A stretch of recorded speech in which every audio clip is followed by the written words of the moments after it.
جب تم کہو گی میں تبھی تمہارے گھر آ جاؤں گا۔ وہ کہنے لگی کہ ٹھیک ہے، میں کل تمہیں اپنے ساتھ اس وقت لے جاؤں گی۔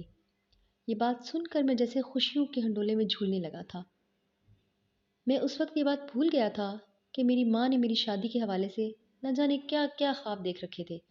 اگلے دن میں نے اپنا سب سے اچھا سوٹ پہنا، میں خوب دل لگا کر تیار ہوا، اور جب کمرے سے باہر نکلنے لگا تو امی بھی مجھے دیکھ کر ٹھٹک گئیں۔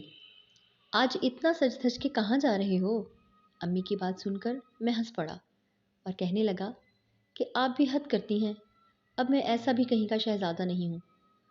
تم کسی شہزادے سے کم تو نہیں ہو، اسی لیے تو مجھے تمہاری فکر رہتی ہے۔ جب تک تم گھر پہ نہیں آتے، رات کو میں جلے پیر کی بلی کی طرح صحن میں چکراتی رہتی ہوں۔ ناشتہ کرنے کے بعد جب میں دروازے کے پاس گیا تو امی مجھے کہنے لگیں کہ رکو، ارے میری بات سن کے جانا۔ وہ کمرے سے ایک تعویذ لے کر آئیں اور میری قمیض کا بازو اوپر کر کے تعویذ باندھنے لگیں۔ یہ دیکھ کر میں جھنجھلا گیا اور کہنے لگا کہ یہ آپ کیا کر رہی ہیں؟ آپ جانتی ہیں کہ مجھے ایسی چیزیں پسند نہیں ہیں۔ مگر امی اصرار کرنے لگیں کہ یہ تمہاری حفاظت کرے گا، تم آدھی رات تک گھر سے باہر رہتے ہو اور اکثر ویران جگہ سے گزر کر آتے ہو، ایسے میں کہیں نادیدہ چیزیں انسان کے ساتھ چمٹ جاتی ہیں، ایسا نہ ہو کہ تمہیں کوئی چیز نقصان پہنچا دے۔ یہ تعویذ تمہاری حفاظت کرے گا۔ گو کہ مجھے یہ سب پسند نہیں تھا، مگر آج میرا موڈ بہت خوشگوار تھا، اس لیے مجھے کچھ بھی برا نہیں لگ رہا تھا۔ میں نے خاموشی سے وہ تعویذ اپنے بازو پہ بندھوایا اور گھر سے باہر آ گیا۔ پورا دن میں اسی بارے میں ہی سوچتا رہا کہ نہ جانے اس کے گھر والے مجھے دیکھ کر کیسے رد عمل کا اظہار کریں گے۔ اگر انہوں نے مجھے ناپسند کیا تو کیا ہوگا؟ پھر میں نے خود کو یہ سوچ کر تسلی دی کہ اگر وہ مجھے پسند کرتی ہے تو وہ اپنے گھر والوں کو بھی میرے لیے منا لے گی۔ آج ایسے لگ رہا تھا جیسے دن گزرنے کا نام ہی نہیں لے رہا تھا۔ خدا خدا کر کے شام ہوئی اور رات کا اندھیرا ہر سو پھیل گیا، اور وہ وقت بھی آ گیا جس کا مجھے انتظار تھا۔ میں نور پور کے آخری اسٹیشن تک پہنچ گیا تھا۔ سب سواریوں کو اتارنے کے بعد میں نے بس کو آگے کی جانب بڑھا دیا تھا اور پھر اس لڑکی کی میت میں چلتے ہوئے میں جنگل کی حدود میں داخل ہو گیا۔ جنگل کی تاریکی نے میرا استقبال کیا اور اس قدر اندھیرے میں چلنا میرے لیے مشکل ہو رہا تھا۔ میں نے موبائل کی ٹارچ آن کی تو وہ جلدی سے گھبرا کے بولی کہ اس کو بند کر دو۔ اس کی بات پر میں ہنس پڑا اور کہنے لگا کہ اگر اس کو بند کر دیا تو اندھیرے میں چلنا مشکل ہو جائے گا۔ اب وہ میرے پیچھے چلنے لگی۔ مجھے اس بات پر حیرت تو ہوئی، مگر میں خاموش ہو گیا۔ تھوڑی دور چلنے کے بعد جنگل کا سلسلہ ختم ہو گیا تھا اور اب ایک ویران راستہ سامنے تھا، اور وہیں پر ایک گھر تھا۔ وہ مجھے لے کر اس گھر میں داخل ہو گئی۔ گھر میں داخل ہوتے ہی عجیب قسم کی بو اور سران نے میرا استقبال کیا تھا۔ مجھے دل ہی دل میں عجیب سی گھبراہٹ ہو رہی تھی، نہ جانے اس گھر میں اس قدر بدبو کیوں تھی۔ وہ مجھے لے کر ایک کمرے میں آ گئی۔ وہاں پر ایک بوڑھی عورت تھی۔ اس بوڑھی عورت نے مجھے سر سے لے کر پاؤں تک دیکھا اور عجیب سے انداز میں ہنس پڑی۔ اس کے اس قدر عجیب انداز میں دیکھنے اور ہنسنے پر میں پریشان ہو گیا اور اس سے کہنے لگا کہ اس گھر میں اور کون ہے؟ اس نے میری بات کا کوئی جواب نہیں دیا۔ تب وہ لڑکی کمرے میں داخل ہوئی۔ اب اس کے چہرے سے نقاب اتر چکا تھا۔ میں تو اس کی خوبصورتی کو دیکھ کر گویا معبود رہ گیا تھا۔ اس نے میرے آگے کھانا رکھا۔ میں جو اس کے گھر والوں سے بات کرنے کے لیے یہاں پر آیا تھا، اب قدرے ہچکچا رہا تھا۔ نہ جانے اس کے ابو اور بھائی لوگ کہاں تھے۔ بار بار امی کی مجھے کالز آ رہی تھیں اور بار بار میں انہیں تسلی دے رہا تھا کہ میں جلد ہی واپس آ جاؤں گا۔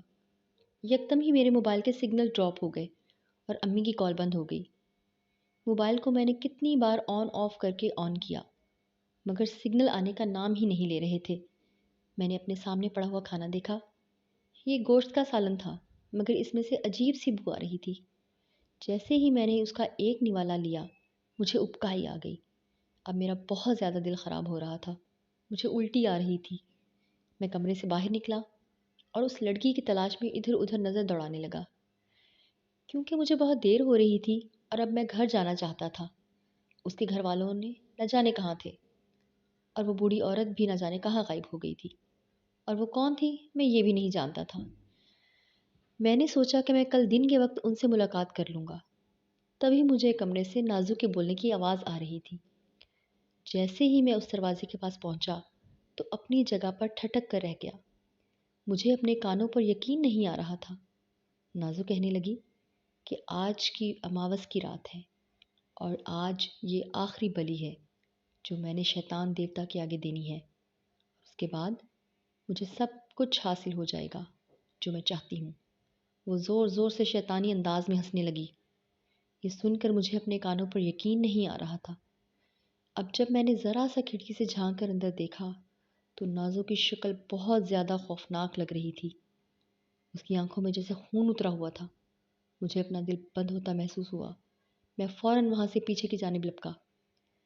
اس سے مجھے اندازہ ہو گیا تھا کہ میں کسی مصیبت میں مبتلا ہو گیا ہوں، کیونکہ یہ لڑکی انسان نہیں، کوئی دوسری مخلوق تھی۔ جیسے ہی میں نے دروازے کے قریب پہنچا تو یہ دیکھ کر میں حیران ہو گیا کہ دروازہ کہیں بھی نظر نہیں آ رہا تھا۔ چاروں طرف اونچی اونچی دیواریں تھیں اور اونچی دیواروں کو پھلانگنا میرے لیے تقریباً ناممکن ہو گیا تھا۔ تبھی مجھے اپنے پیچھے سے کہہ کہوں کی آواز سنائی دی۔ جب میں نے پلٹ کر دیکھا تو نازو زور زور سے ہنس رہی تھی۔ تو تمہیں اندازہ ہو گیا کہ میں انسان نہیں ہوں۔ چلو آج میں تمہیں اپنا سچ بتا ہی دیتی ہوں۔ میں ایک چڑیل ہوں۔ میں ایک خاص عمل کر رہی ہوں اور آج میرا عمل تمہاری بلی دے کر مکمل ہو جانا ہے۔ آج میں تو اپنا شکار کرنے کے لیے یہاں پر لائی ہوں۔ اب تمہیں مجھ سے کوئی نہیں بچا سکتا۔ وہ آہستہ آہستہ میری جانب بڑھنے لگی اور میں خوف سے اپنی جگہ پہ سمٹ کر رہ گیا۔ مجھے سمجھ نہیں آ رہا تھا کہ میں یہاں سے کیسے نکلوں، کیا کروں۔ موت مجھے اپنی آنکھوں کے سامنے نظر آ رہی تھی۔ جیسے ہی مجھے نازو نے ہاتھ لگایا تو وہ چیختی ہوئی پیچھے ہٹی۔ اس کا ہاتھ جل رہا تھا اور وہ بری طرح سے چلا رہی تھی۔ تبھی مجھے یاد آیا کہ آج اسی بازو پر ہی امی نے تعویذ باندھا تھا اور یہ یقیناً اسی تعویذ کا ہی کرشمہ تھا۔ اب میں بے خوف ہو چکا تھا۔ مجھے اس بات کا یقین ہو گیا تھا کہ اس تعویذ کے ہوتے ہوئے وہ دونوں مجھے ہاتھ نہیں لگا سکتی۔ تبھی میں نے اپنی پوری سعی کی اور دیوار پھلانگ کر وہاں سے نکل آیا۔ وہ بہت ہی زیادہ غصہ کر رہی تھی۔ اس کا بس نہیں چل رہا تھا کہ وہ مجھے کیا کر لے۔ مجھے اپنے پیچھے ان دونوں کے چیخنے چلانے کی آوازیں سنائی دے رہی تھیں، مگر میں پیچھے دیکھے بغیر بھاگتا جا رہا تھا اور جنگل کے باہر کھڑی بس میں سوار ہو گیا اور جلدی سے گھر کی طرف چل پڑا۔ جب میں گھر آیا تو بخار سے بری طرح سے تپ رہا تھا۔ کتنے دن تک مجھے بخار رہا اور جس دن میری طبیعت سنبھلی تو میں ابو کے ایک دوست کے پاس آیا۔ وہ ایک عامل تھے۔ انہیں میں نے اپنا سارا مسئلہ بتایا تو یہ سن کر وہ آنکھیں بند کر کے کچھ پڑھنے لگے۔ جب انہوں نے آنکھیں کھولی تو کہنے لگے کہ تم ایک بہت بڑی مصیبت میں مبتلا ہونے والے تھے۔ تمہاری کوئی نیکی تمہارے کام آ گئی ہے جو تمہاری اس خونی چڑیل سے جان چھوٹ گئی ہے، ورنہ جو بھی اس کے چنگل میں پھنسا ہے اس نے ان کو موت کے گھاٹ اتارا ہے۔ میں نے عامل بابا سے کہا کہ تو آپ ان کا کوئی علاج کیوں نہیں کرتے؟ نہ جانے وہ کتنے لوگوں کو اپنا شکار بنا چکی ہوں گی، کتنے لوگوں کو ان سے خطرہ ہوگا۔ عامل بابا نے کہا میں ان کے بارے میں پہلے نہیں جانتا تھا، اب ان کے بارے میں مجھے پتہ چل گیا ہے تو میں ان کو انسانوں پر ظلم کرنے کے لیے زندہ نہیں چھوڑ سکتا۔ پھر اس کے بعد عامل بابا نے ان دونوں چڑیلوں کو قابو میں کر لیا اور پھر میں نے رات کو ڈیوٹی کرنا چھوڑ دیا تھا۔